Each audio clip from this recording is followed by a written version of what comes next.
So I want to discuss about formation of a company, the process for formation of a company.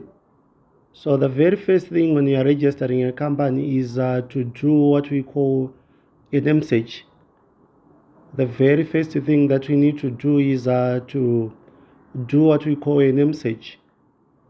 So you need to come up with a list of at least 5 names in order of preference. Then the registrar of companies will set aside one of the names. The registrar of companies will set aside one of the names. Once the name has been reserved, now you can seek the services of registered consultants, chartered secretaries, legal practitioners to prepare for you all the necessary documents that are supposed to be lodged with the registrar of companies in compliance with the Companies and Other Business Entities Act. So the following the documents that needs to be prepared. One, we have the memorandum of association. We have the memorandum of association. So the memorandum of association in terms of section 77 of the Companies and Other Business Entities Act is what we call the constitution of the company, and it has the following clauses which are of paramount importance: the name clause, the objects clause, the limited liability clause, as well as the capital clause.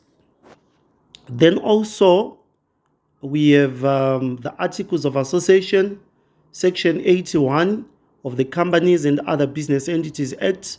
So the Articles of Association is a document that binds internal relations, or it is a document that regulates internal affairs. That is what we call the Articles of Association.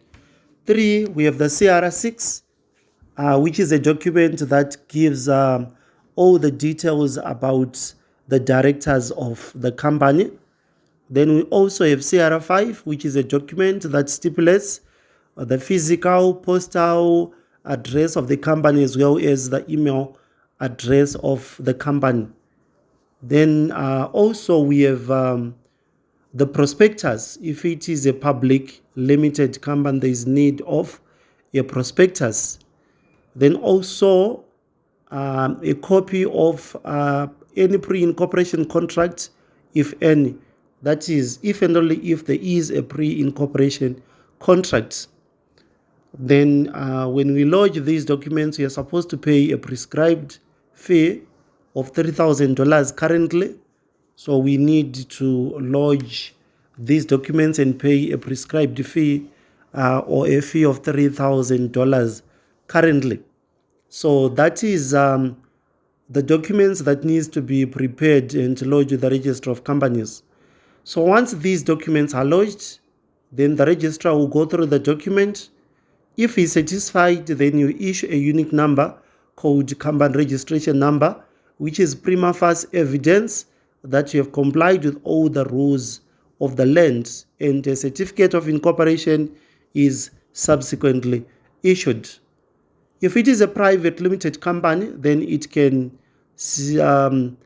instantaneously commence its operations. If it is a private limited company, then it can commence its operations. However, for public limited companies, they still have to comply with the Companies and Other Business Entities Act so that they get a certificate to commence business. So that is the procedure when you are registering a company.